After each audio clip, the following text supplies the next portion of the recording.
ভাগিজনী এইপিনে মোবাইল চাই আছে আৰু এইকেইজনী বহি আছে চাহ খোৱা টাইম হৈছে এতিয়া কি খাম বুলি ভাবি আছে আজি এনেকুৱা বস্তু এটা বনাই দেখুৱাম আপোনালোকক তাৰ বাবে পাকঘৰত যাব লাগিব গৈ থাকক মোৰ লগত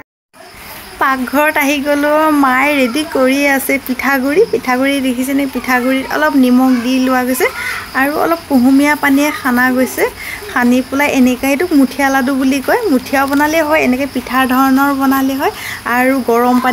পানী হৈ আছিলে গৰম পানীত পিঠা দিয়া গৈছে আমিতো সদায় তেলত ভাজা পোৰাহে খাওঁ কেতিয়াবা বইলিঙো খাব লাগে আজি আৰু বইলিং পিঠা বনাইছোঁ লগতে ঠাণ্ডা বতৰ খায়ো ভাল লাগিব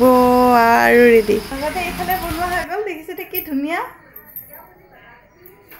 বৰ ধুনীয়া বৰ হেল্ডি হয় এইটো সকলোৱে ডাঙৰ সৰু সকলোৱে খাব পাৰে